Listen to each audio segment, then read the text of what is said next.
जय हिंद दोस्तों।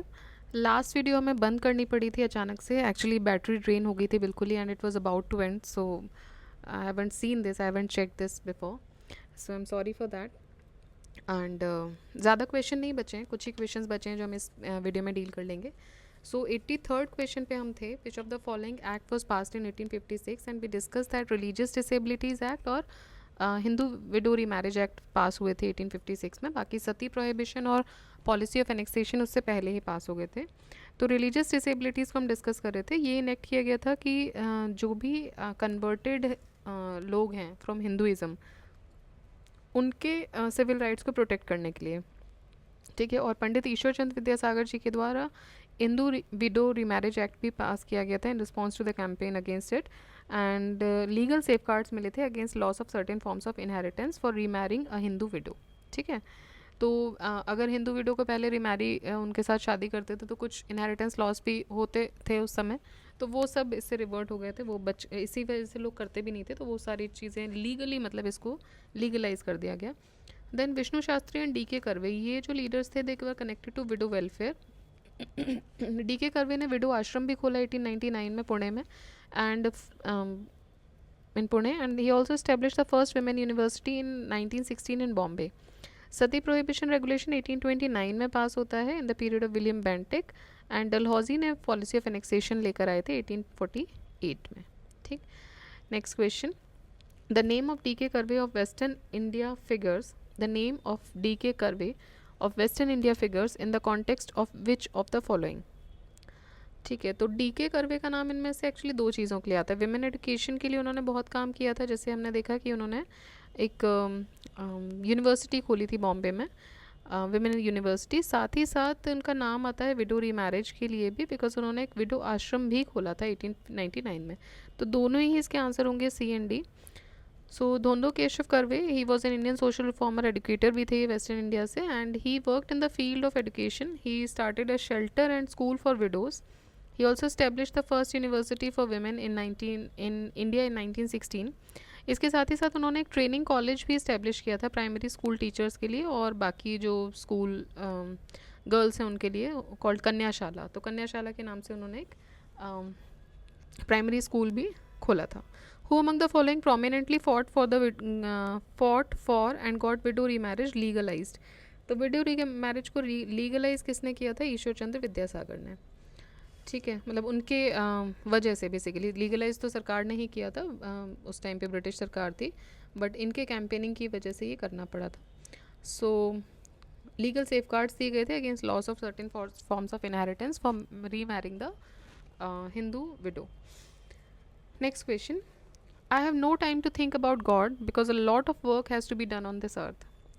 तो ईश्वर चंद्र विद्यासागर ने एक बहुत ही बोल्ड स्टेटमेंट भी उस समय पे दिया था। ये उन्होंने बोला था कि मेरे को भगवान के लिए सोचने का समय नहीं है, बिकॉज बहुत सारे ऐसे काम है धरती पे जो मुझे करने हैं, दोज आर इम्पॉर्टेंट, ठीक है। तो देखिए भगवान, क्या रिलीजियस फिलोसफी सबकी अलग अलग होती हैं, उसमें जाना is not a good, but although this was a very reformist thought, क्योंकि उनके लिए उनका काम ही भगवान था, उनके लिए उनका जो कर्म था वही ईश्वर था। जैसे कि विवेकानंद जी ने भी बोला था दैट द सर्विस ऑफ जीवा is the service of Shiva, ठीक है। तो क्या फ़ायदा है कि आप मंदिर में 2 घंटे 4 घंटे निकाल रहे हो, बाहर कोई अगर आप किसी के लिए कुछ कर सकते हैं उस समय में, तो आप वो नहीं कर रहे हैं। तो सबकी अपनी आइडियोलॉजीज़ होती हैं, वो भी अपनी जगह सही है, बिकॉज वहाँ से भी कुछ हमें मेंटल पीस मिल रहा है। But these were the people who actually worked on ground reality. तो इन्होंने पूरा ग्राउंड रियलिटी पे आके लोगों के लिए काम किया था, एंड अब मैटर नहीं करता है दैट ये बात करना दैट दे वर रिलीजियस और they which form of god they were believing in और वॉट एवर इट इज़, ये कोई ईश्वरीय कर्म से कम नहीं था। So he gave this statement that I have no time to think about God because a lot of work has to be done on this earth. This was given by Pandit Ishwar Chandra Vidyasagar. So when he was asked whether God exists or not, then he replied that I have no time to think about his existence because धरती पे भी बहुत कुछ करने को बचा हुआ है, तो उस existence में मुझे नहीं पढ़ना है। Which of the following statement is not correct? Not correct आपको बताना है। In 1829 William Bentinck declared Sati system as an offense by law, सही है। The government has passed an act in 1856 under the which the Hindu widows could remarry. ये भी सही है. Swami Dayanand Saraswati founded Arya Samaj in 1875.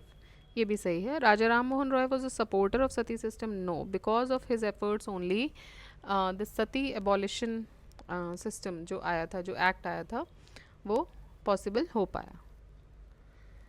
Next. So the sati system was banned under provision 17 of 1829. ठीक है. And ordered the court to file a case as culpable homicide and punish them. तो अगर कोई ऐसा करता है तो उसके खिलाफ कल्पेबल होमिसाइड का केस लगेगा और उसको पनिशमेंट भी मिलेगी. Who declared Sati illegal? So William Bentinck का पीरियड था जब सती प्रोहिबिशन एक्ट आया. What did the act 5 of 1843 make illegal? तो देखिए उस टाइम पे अलग अलग एक्ट, जैसे 17 जो था वो सती के लिए था, प्रोविजन 17. ऐसे ही एक्ट 5 ऑफ 1853 ये क्या था, इसकी वजह से क्या इलीगल हुआ? सो 1843 का जो एक्ट 5 है, it was against the slavery, illegal in India during the tenure of Lord Ellenborough. A clause in the Charter 1833 asked to end slavery at the earliest. तो इससे पहले 1833 में विलियम बेंटिक के टाइम पे ही आपको याद होगा कि इसके लिए ठगी के लिए कैप्टन स्लीमैन थे, और स्लेवरी जो ख़त्म हुई थी वो एलन ब्रो के टाइम पे हुई थी. हमने गवर्नर जनरल्स के चैप्टर में पढ़ा था. सो 1833 में ही एक क्लॉज आ गया था, उसमें था कि स्लेवरी जितनी जल्द से जल्द पॉसिबल हो उसको एंड किया जाए. फाइनली 1843 में स्लेवरी को इलीगल डिक्लेयर किया गया all over the India, and the slaves were freed without giving any compensation to the owners. ठीक है. तो जो भी स्लेव्स लोगों ने अपने रखे हुए थे अपने साथ, उनको फ्री करवाया गया और ओनर्स को कोई इसके लिए कॉम्पनसेशन भी नहीं दिया गया. So this came, the Act 5 of 1843 was regarding the slavery. Who among the following played an important role in passing the Native Marriage Act of 1872? तो नेटिव मैरिज एक्ट 1872 के लिए इम्पॉर्टेंट रोल किसने play किया था? So that was Keshav Chandra Sen. ठीक है. केशव चंद्र सेन का एक बहुत इंपॉर्टेंट रोल है. This act fix the minimum age of marriage for girls 14 years and for boys 18 years. इसी एक्ट को ब्रह्मो मैरिज एक्ट भी बोला गया. So this Native Marriage Act is also came to be known as Brahmo Marriage Act.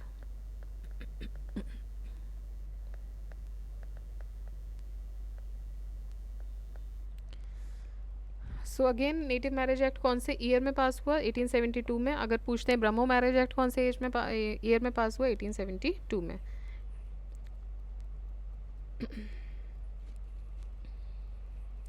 Add the explanation में क्या लिखा हुआ? Add in 82 question number this article.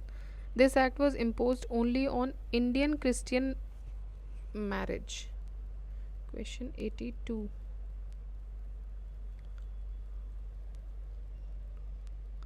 अच्छा, the Hindu widow remarriage act की शायद ये बात कर रहे हैं I guess.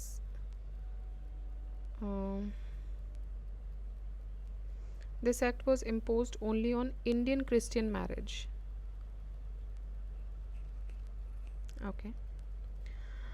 I'm not very clear about this what they are talking. अगर ये सिर्फ इंडियन क्रिश्चियन मैरिजेस पर है तो हिंदू विडो रीमैरिज एक्ट की अगर ये बात कर रहे हैं कि कोई इंडियन कोई क्रिश्चियन इंडियन हिंदू विडो से शादी कर रहा है तो इनहेरिटेंस की बात की जा रही है may be. Let me clear this. I can not से right now because I'm not sure about it. So please if somebody is sure about it, please mention in the comment box what does this imply. Otherwise I'll deal with it in the next video. So next is the Civil Marriage Act of 1872 had sought to curb the practice of child marriage by placing the minimum age of girls at. ठीक है. तो civil marriage act जो है 1872 का, it had sought to curb the practice of child marriage. तो minimum age कितनी रखी थी गर्ल्स के लिए? अभी हमने देखा मिनिमम एज कितनी थी गर्ल्स के लिए. It was 14 years. ठीक है. सो जो आपका सिविल मैरिज एक्ट है या नेटिव इंडियन मैरिज एक्ट है या फिर उसको हम बोलेंगे ब्रह्मो मैरिज एक्ट है, उसके लिए मिनिमम एज गर्ल्स के लिए कितनी थी? मिनिमम एज गर्ल्स के लिए थी 14 ईयर्स एंड बॉयज़ के लिए थी 18 years. So Casey Sen adopted a program of social reforms such as the abolition of child marriage, polygamy, widow remarriage, and intercaste marriages, and finally, Native Marriage Act was legalized or passed in 1872. This act legalized the unorthodox intercaste marriages. तो जो intercaste marriages होती थी उनको भी legalisation मिल गया था at that moment of time 1872 की हम बात कर रहे हैं. देन पॉलीगैमी बैन किया था. Age of consent act 1891 which forbid the marriage of girls below the age of 12. तो इसके अलावा BM मालाबारी जी ने 1891 का जो एज ऑफ कंसेंट एक्ट आया था उसमें ये भी आ गया था कि अगर 12 साल से कम उम्र की किसी बच्ची की शादी होती है तो उसको फोबिड वो मैरिज नहीं मानी जाएगी. And Bal Gangadhar Tilak oppose the age of consent act. Bal Gangadhar तिलक इसके अपोजिशन में थे, इसको अपोज कर रहे थे एज ऑफ कंसेंट एक्ट को. ये भी एक इंपॉर्टेंट फैक्ट है, ये आप याद रखिएगा कि किसने अपोज किया है इसको, because he is an important figure in the Indian history. Bal Gangadhar Tilak, he oppose the age of consent act.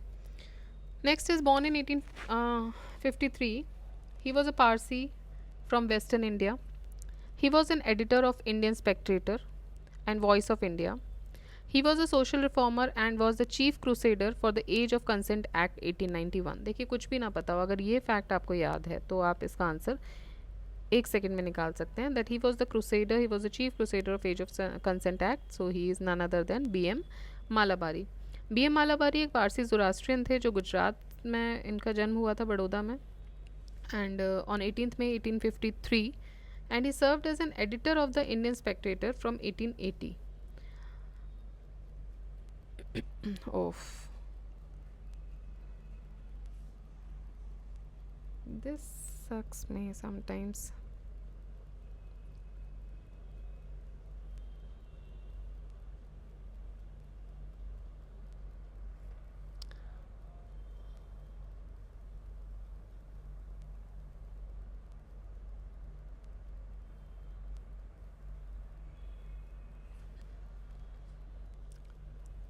So yes, we were here. Yeah. तो age of consent act BM Malabari ji लेकर आए थे. And he was prominent Indian poet, author, social reformer. Baroda में इनका जन्म हुआ 18 मई 1853 को. Indian Spectator के एडिटर के तौर पे इन्होंने काम किया until its merger with voice of India. ये सोशल रिफॉर्मर भी थे. एक्टिविज्म जो था उनका, it resulted in the criminal law amendment act of 1885 and age of consent act 1891. तो दो लॉज जो थे वो इनके टाइम पे बेसिकली चेंज हुए. जैसे कि एक तो हुआ जो क्रिमिनल लॉ अमेंडमेंट एक्ट था, जो अमेंडमेंट्स हुए इनकी वजह से, एंड दूसरा एक नया एक्ट आया एज ऑफ कंसेंट एक्ट 1891 में. What was the minimum marriageable age fixed under the Sharda act for boys and girls. देखिए child marriage restraint act pass हुआ था 1929 में, ठीक है. तो यहाँ पे जो मिनिमम एज बॉयज़ और गर्ल्स के लिए रखी गई थी अगेन सेम ही थी जो एज ऑफ कंसेंट में थी, 14 and 18.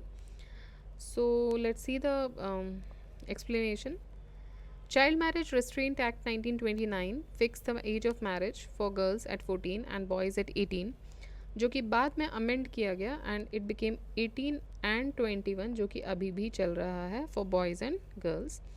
It is popularly known as Sharda act, जो कि based है on the name of Harbilas Sharda, best known for having introduced the Child Marriage Act of 1929. तो देखिए एक तो BM मालाबारी जी फेमस हैं बिकॉज उनकी वजह से एज ऑफ कंसेंट एक्ट आ गया था 1891 में ही. उसके बाद अराउंड वील से अराउंड 40 ईयर्स के आसपास, 38-40 ईयर्स के आसपास बाद में 1929 में एक और एक्ट आता है चाइल्ड मैरिज एक्ट, जिसमें फिर से चाइल्ड जो बच्चों की जो एज फिक्स की गई थी for the boys and girls, it was 14 and 18. बाद में उसको इंक्रीज़ कर दिया गया था अमेंडमेंट के through 18 and 21. So Sharda act, again the Sharda act is related to, so it is related to prevention of child marriage, ठीक है. बचपन जो क्या बोलते हैं इसको, बाल विवाह, बाल विवाह से बचाने के लिए कि बच्चों की एज फिक्स की गई थी शादी की. Who founded the Theosophical Society? Theosophical Society was founded by Madam H.P. Blavatsky. सो ब्लेवेत्स्की जी जो थी उन्होंने थियोसॉफिकल सोसाइटी की फाउंडर बनी वो 1875 में, जब आर्य समाज बना इंडिया में तभी थियोसॉफिकल सोसाइटी बनी न्यूयॉर्क में. She was a Russian women, Helena Petrovna Blavatsky, और उन्हीं के साथ थे American colonel Henry Steel Olcott. तो एल्कट और ब्लेवेत्स्की के द्वारा इसका गठन होता है थियोसॉफिकल सोसाइटी का, along with attorney William Quan जज and some other individuals also. 1879 में जो प्रिंसिपल फाउंडर्स थे H P. Blavatsky and colonel Olcott, ये आते हैं इंडिया, वे द सोसाइटी स्प्रेड रैपिडली. तो यहाँ पे ये जो थियोसॉफिकल सोसाइटी की जो आइडियोलॉजी थी वो ज़्यादा जल्दी स्प्रेड हुई. 1882 में उन्होंने सोसाइटी का इंटरनेशनल हेडक्वार्टर इस्टेब्लिश किया अड्यार में, जो कि मद्रास का एक सबर्ब एरिया है, अभी करंट चेन्नई. ब्रह्मो समाज बनाया था राजा राम मोहन रॉय ने 1828 में, रामकृष्ण मिशन स्वामी विवेकानंद जी ने. ठीक, next is the success of theosophical society in India was mainly due to. तो वो देखिए इस्टेब्लिश तो हो गया था 1875 में न्यूयॉर्क में. 1879 में ये लोग इंडिया आते हैं. 1882 में अड्यार में ये अपना इंटरनेशनल हेडक्वार्टर बनाते हैं. लेकिन उसके बाद जो सक्सेस जो इसको मिली उसके पीछे जो मेन जो नाम है, जो सबसे ज़्यादा जो स्प्रेड हुआ जिसके पीरियड में, वो थी एनी बेसेंट. तो 1879 में जो उनके प्रिंसिपल फाउंडर्स थे वो इंडिया आते हैं, जहाँ पे दे इस्टेब्लिश करते हैं. फिर 1889 में एनी बेसेंट इस सोसाइटी को ज्वाइन करती हैं. ठीक है, तो जब वो इंडिया आए उसके 10 साल बाद एनी बेसेंट ने इसको ज्वाइन किया and after came to India. और उसके बाद वो इंडिया आ जाती हैं. तब वो इंडिया नहीं आई थी जब उन्होंने ज्वाइन किया था. And then she came to India in 1893 and she played an active role in society. She considered Hinduism as world's highly esoteric and spiritual religion and she used to believe in the principles of rebirth. तो वो जो इस theosophical society में add होने की वजह से, या मतलब इसके जो आइडियोलॉजीज़ थी उनको वो मानने लगी थी. And she also believe that this Hindu religion जो है वो वर्ल्ड का हाईली स्पिरिचुअल रिलीजन है, और वो रीबर्थ के प्रिंसिपल्स में भी बिलीव करने लगी थी. Next, which of the following is not correctly matched? Organization and person. Young Bengal movement. It was basically it was established by young Henry Vivian Derozio. So it is correct. बहिष्कृत हितकारिणी सभा ज्योतिबा फुले. नहीं, हमने देखा था ज्योतिबा फुले जी ने कौन सी ऑर्गेनाइजेशन बनाई थी. So please comment in the comment box Jyotiba Phule ने कौन सी ऑर्गेनाइजेशन बनाई थी. Then theosophical society colonel Olcott, सही है. यूनाइटेड इंडियन पैट्रियोटिक एसोसिएशन, ये सैयद अहमद खान जी ने बनाई थी, ये भी सही है. सो बहिष्कृत हितकारिणी सभा जो है वो बाबा साहेब भीमराव अम्बेडकर जी ने स्टेब्लिश की थी. Which of the following pairs is not correctly matched? Raja Ram Mohan Roy Brahmo Samaj, सही है. दयानंद सरस्वती जी आर्य समाज, सही है. विवेकानंद जी रामकृष्ण मिशन, सही है. अगर हम इनके ईयर भी देखें तो एक रिविजन हो जाएगा. 1828, देन 1875 एंड 1897. महादेव गोविंद रानाडे नहीं, थियोसॉफिकल सोसाइटी बनाई थी एल्कट और ब्लेवेत्स्की जी ने. कब बनाई थी? 1879 में. तो वो इंडिया 1875 में ही बना दी थी. 1879 में वो इंडिया आए थे. 1875 में उन्होंने न्यूयॉर्क में इस्टेब्लिश किया था.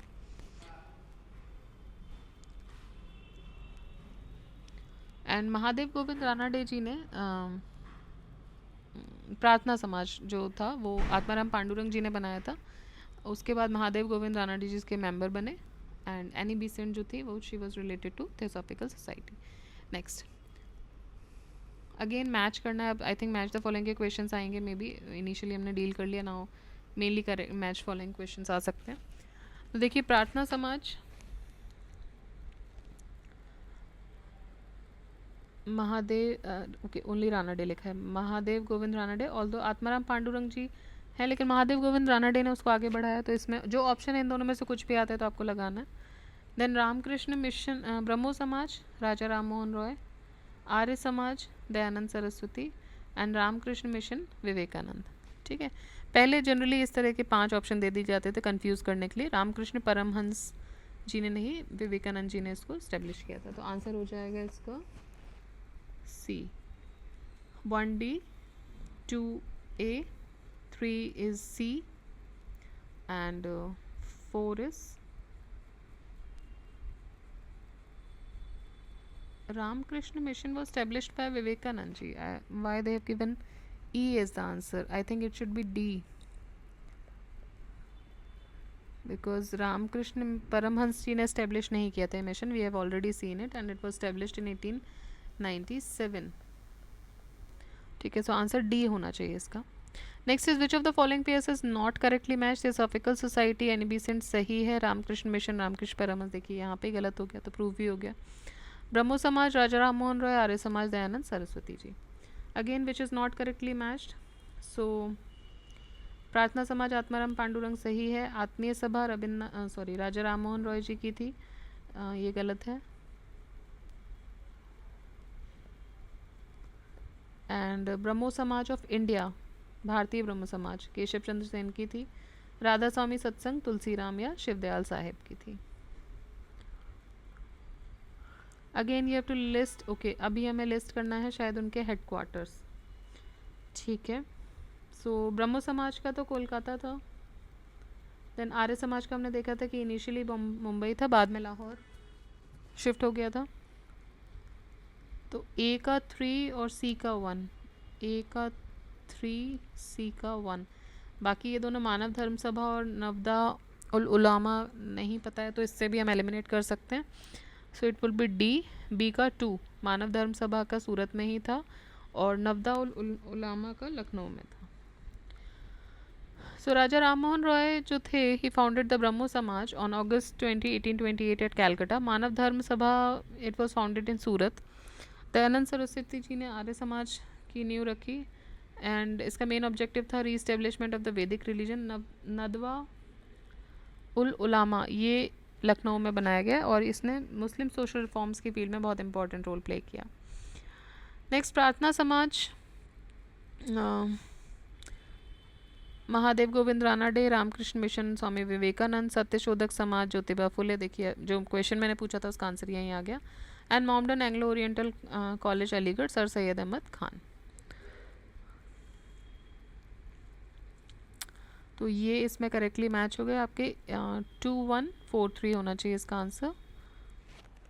Yes. Which of the following is correctly match. Brahmo Samaj of India सही है। तत्वबोधनी सभा केशव चंद्र सेन ये भी सही है। सत्यशोधक समाज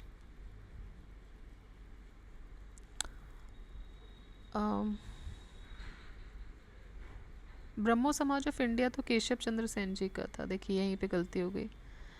तत्वबोधिनी सभा जो थी वो देवेंद्र नाथ जी की थी एंड सत्यशोधक जो था वो ज्योतिबा फुले जी का था। सो सर्वेंट्स ऑफ इंडिया ये सही है। गोपाल कृष्ण गोखले जी ने servants of India society establish की थी। एक बार चेक कर लेते हैं। तत्वबोधिनी सभा तत्वबोधिनी सभा देवेंद्र नाथ टैगोर जी ने 1839 में इस्टेब्लिश किया था, ठीक है। बाकी we are sure about. Then MC Setalvad, BN Rao and Alladi Krishna Swami Iyer, these are the distinguished members of. तो ये मेंबर्स है सर्वेंट्स ऑफ इंडिया सोसाइटी के। And society has given birth to many social servants जैसे कि V Srinivasa Shastri, GK Deodhar, NM Joshi, Pandit Hriday Nath Kunzru etcetera. MC Setalvad, BN Rao, Alladi Krishna Swami Iyer ये distinguished members रहे society के। Servants of India society बनी थी गोपाल कृष्ण गोखले जी के द्वारा। Founder of servants India society Gopal Krishna Gokhale, founder again Gopal Krishna Gokhale. So 1905 में ये बनाई गई थी to unite and train Indians of different ethnicity and religion in welfare work, ठीक है। ये पहली सेक्युलर ऑर्गेनाइजेशन थी to devote itself to underprivileged rural and tribal people. इनको किसी एक पर्टिकुलर समाज को अपलिफ्ट नहीं करना था, पर्टिकुलर रिलीजन को अपलिफ्ट नहीं करना था। It was a first secular society organisation. तो वो ये काम करना चाहते थे उन लोगों के लिए जो अनप्रिविलेज्ड लोग हैं, जो अनप्रिविलेज्ड रूरल और ट्राइबल लोग हैं, उनके लिए ये काम करना चाहते थे। बहुजन समाज के फाउंडर कौन रहे? बहुजन समाज के फाउंडर रहे मुकुंद राव पाटिल. सो मुकुंद राव पाटिल एंड शंकर राव जाधव, इन्होंने बहुजन समाज बनाया 1910 में, 17 में. And to oppose the exploitation of lower caste by upper caste. Lower caste के ऊपर जो एक्सप्लॉयटेशन होता था अपर कास्ट का, उसको रोकने के लिए. It oppose the Indian national congress party. बाद में ये ब्रिटिश गवर्नमेंट के सपोर्टर भी बन गए. Bahujan Samaj, Mukund Rao Patil and Shankar Rao Jadhav. The Rajahmundry social reform association to encourage widow remarriage was founded in 1871. तो राजमुंद्री सोशल रिफॉर्म एसोसिएशन किसने स्टैब्लिश किया? तो ये स्टैब्लिश किया वीर सालिंगम ने. राज बहादुर कांडुकुरी, वीर सालिंगम पंतलू, इनके द्वारा ही बनाया गया था. He was a social reformer from Madras presidency of British India and Telugu renaissance के जनक भी ये बोले जाते हैं. Through the association he fought against hiring nautch girls and spearheaded a campaign for widow remarriage. Who demanded the right to enter temples that caused a terrible riot in Tirunelveli in 1899. तो ये नादर्स ने डिमांड किया था टू एंटर द टेम्पल्स. ठीक है, तो इसकी वजह से एक सीवियर राइट हुआ तिरुनेलवेली में 1899 में. Who said that if God were to tolerate untouchability, I would not recognize him God at all. तो ये बोला था बाल गंगाधर तिलक जी ने. इन्होंने बोला था कि अगर गॉड जो है वो अनटचेबिलिटी को टॉलरेट करते हैं, then I don't believe in such a God, और I would not recognize him as a God. So 1918 में कॉन्फ्रेंस हुआ लोनावला डिस्ट्रिक्ट में, जिसमें तिलक जी ने ये बोला, had a discussion on the problem of untouchability with V.R. Shinde, जिन्होंने डिप्रेस क्लास मिशन स्टैब्लिश किया था 1906 में. तिलक agreed to offer his cooperation in his way. The first depressed classes conference was held in Bombay near French Bridge on 24th and 25th March 1918. While addressing the conference, Tilak declared that untouchability should go. He said that all Indians are children of the same motherland. There could be no spiritual and moral defense of untouchability. He said in thundering words, if God were to tolerate untouchability, I would not recognize him as God at all. Next question, match list 1 with list 2. Raja Ram Mohan Roy, Keshav Chandra Sen, Dayanand Saraswati and Ramakrishna Paramhans. तो इनकी आपको जो basic teachings हैं उसके बारे में यहाँ पे बात करी जा रही है. एंड लेट्स सी, इसमें Dayanand Saraswati, okay, I think पहले हम अपने लेवल पे इसको करते हैं. ठीक है. Raja Ram Mohan Roy said that Brahmovad should be made the religion of God. I think ये सही है, ए का 1 होना चाहिए. Let's see, will check it further. B, Keshav Chandra Sen identified Hinduism with religion instituted in Veda. देखिए, वेदास के लिए दयानंद सरस्वती जी थे, तो सी का होना चाहिए 2. Emphasise that there are several ways to reach god. ये रामकृष्ण परमहंस जी ने बोला था कि आप अलग अलग तरीक़ों से, बहुत सारे तरीके हैं ईश्वर तक पहुंचने के, जो उन्होंने टीचिंग भी दी थी विवेकानंद जी को. एंड सो बी के लिए बच रहा है purest form of Hinduism is contained in Upanishad. ये केशव चंद्र सेन जी बोल सकते हैं, बिकॉज जो दयानंद सरस्वती जी थे वो कम्प्लीटली वेदास में बिलीव कर रहे थे. सो डी 4 1 2 3. ओके, 4 1 2 3. कुछ हमारे साथ गलत हुआ है. ओके, राम मोहन रॉय जी बोलते थे कि प्योरेस्ट फॉर्म ऑफ हिंदुइज्म जो है वो उपनिषद में लिखा हुआ है. केशव चंद्र सेन ने बोला था ब्रह्मवाद जो है वो should be made the religion of world. Okay, यहाँ पे हम गलत हो गए थे. बाकी दयानंद सरस्वती जी वाला सही है, वेदास में बिलीव करते थे. एंड रामकृष्ण परमहंस जो थे, he emphasise that there are several ways to reach God. Okay, which of the following is not correctly matched. Pandurang ji ने प्रार्थना समाज इस्टेब्लिश किया था, ये सही है. दयानंद सरस्वती जी आर्य समाज, सही है. राजा राम मोहन रॉय आदि ब्रह्म समाज, नहीं, ये हमने देखा था. देवेंद्रनाथ टैगोर और केशव चंद्र सेन में जब डिस्प्यूट हुआ, जब वो अलग हो गए, तो देवेंद्रनाथ टैगोर के जो फॉलोअर्स थे वो आदि ब्रह्म समाज के मेंबर्स कहलाने लगे, और केशव चंद्र सेन के जो फॉलोअर्स थे वो उन्होंने ब्रह्मो समाज ऑफ इंडिया और भारतीय ब्रह्मो समाज की स्थापना की, या फिर नियो ब्रह्म समाज की स्थापना की? विवेकानंद जी, रामकृष्ण मिशन, ये सही है. Who among the following social reformers was known for proficiency in the Sanskrit language? तो संस्कृत लैंग्वेज में प्रोफिशिएंसी के लिए कौन जाने जाते हैं? दयानंद सरस्वती, ईश्वरचंद विद्यासागर, तीनों, सबको ही प्रोफिशिएंसी थी. एंड राजा राममोहन रॉय को तो काफ़ी लैंग्वेजेस का ज्ञान था. सो they made tireless efforts for social religious reforms in India during British rule. All of them were proficient in Sanskrit language and denied the evils of Hindu religion and society. Brahmo Samaj supported monotheism. This is true. Arya Samaj contributed to the development of education. True. Swami Vivekanand founded Ramakrishna Mission. This is also correct.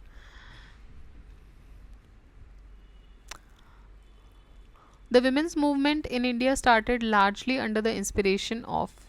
तो women movement जो सबसे ज़्यादा जो inspired हुआ वो ज्योतिबा फुले के अंतर्गत हुआ.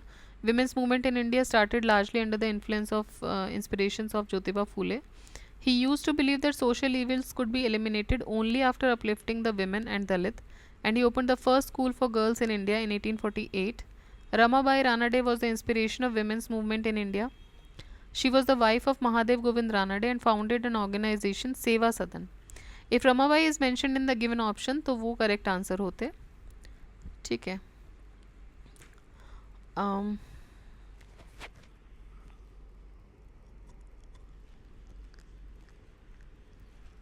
This was the reason that Bihar Public Service Commission did not consider any option as correct and start the question. Okay. तो इनमें से अगर देखेंगे तो ज्योतिबा फुले रहे, बट अगर रमाबाई ऑप्शन होता तो she was actually the ardent follower of this ideology of women education. Next, what was common among ब्रह्म समाज, Ramakrishna mission and Arya Samaj? None of these three had a political mission, but they helped to develop a spirit of patriotism. यही सही है. All the three originated from Bengal. नहीं, actually देखिए, जो आर्य समाज था वो बॉम्बे में बना. ठीक है. रामकृष्ण मिशन बेल्लौर में भी था और एक आई थिंक इन उत्तराखंड में भी. और founder of all three were educated in England. नहीं. Founder of all three took active part in politics. No. So इसमें पहला ऑप्शन सही हो जाता है. ब्रह्मो समाज, रामकृष्ण मिशन एंड आर्य समाज, ये सारे ही सोशल रिफॉर्म्स के ऑर्गेनाइजेशन थे, but they had no political mission, but they had help to develop the spirit of patriotism. Next, which of the following statement is not correct? Doctor Annie Besant was a theosophist. ये सही है. International headquarter of theosophical society Madras में था. स्वामी दयानंद सरस्वती ने आर्य समाज की स्थापना की थी. ये भी सही है. Mahatma Gandhi was born in Gandhinagar. ये गलत है.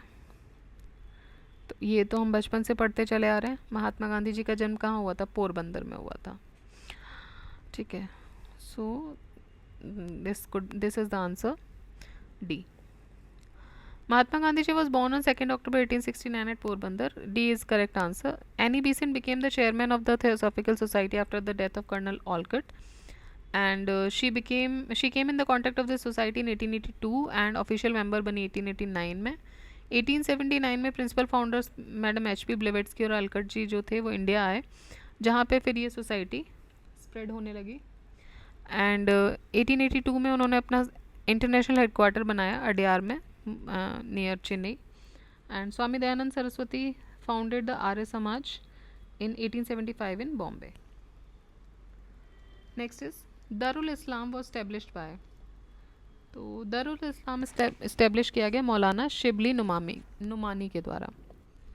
तो दारुल इस्लाम जो है Nadwatul Ulama in general known as Darul Uloom, ये इस्टेब्लिश हुआ था लखनऊ में 1898 में. इसको इस्टेब्लिश किया था नदवातुल उलमा ने. Nadwatul Uloom was establish by Maulana Lutfullah and Maulana Shibli Nomani at Kanpur.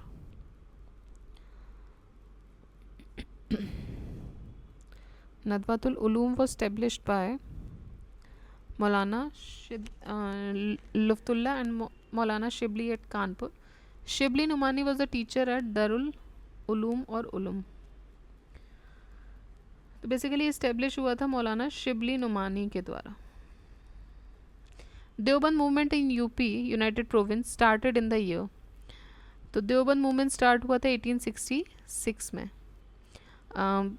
Eight Deoband in Saharanpur district of UP with an award objective to overthrow the British rule in India Indian subcontinent and restore Islamic rule. It was founded by Hazrat Maulana Mohammad Qasim Nanotvi, Rashid Ahmad Gangohi and Syed Ahmad Abid Zulfikar etcetera. Deoband movement, ठीक है. तो 1866 में ये start होता है. हज़रत Maulana Mohammad Qasim ननोतवी. फ़रैज़ी movement किसने start किया था? तो फ़रैज़ी मूवमेंट स्टार्ट हुआ था शरीयतुल्लाह जी के द्वारा, हाजी शरीयतुल्लाह.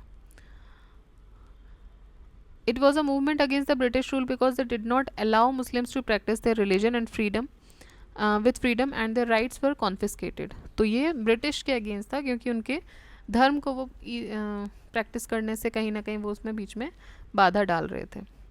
The Tarakeswar movement of 1924 in Bengal was against. Tarakeswar movement किसके अगेंस्ट था? तो it was against the corruption in temples. Corrupt priest के अगेंस्ट था Tarakeswar Shiva temple. A serious allegation of the misuse of temple fund and adulterous relationship with the wife of a government employ was imputed on the priest. Tarakeswar movement जो शुरू हुआ था it was against the corrupt priest और mahant of Tarakeswar Shiva temple. There was a serious allegation of the misuse of temple fund. तो temple fund के misuse पे एक serious allegation भी उनके ऊपर लगाया गया था. And adulterous relationship with the wife of a government employ, ये भी उस प्रीस्ट पे लगाया गया था. हाली सिस्टम. हाली सिस्टम किससे रिलेटेड था? हाली सिस्टम था बॉन्डेड लेबर से related. So this is about social religious movement. Although ये 2 पार्ट्स में ख़त्म होना था but because of the battery issue इसको 3 पार्ट में हमें ख़त्म करना पड़ा. सो एनीवेज ये भी बड़ा हो जाता. But what you have to do is you have to revise it again and again because ये एक इम्पॉर्टेंट चैप्टर है ना. सोशो रिलीजियस मूवमेंट जो है एक बहुत इंपॉर्टेंट चैप्टर है इंडियन हिस्ट्री में. So you have to keep revising it again and again. बहुत सारे फैक्ट्स हैं, कंफ्यूज हो जाते हैं जब हम एक साथ पढ़ते हैं तब. So keep revising, keep studying. जय हिंद, जय भारत.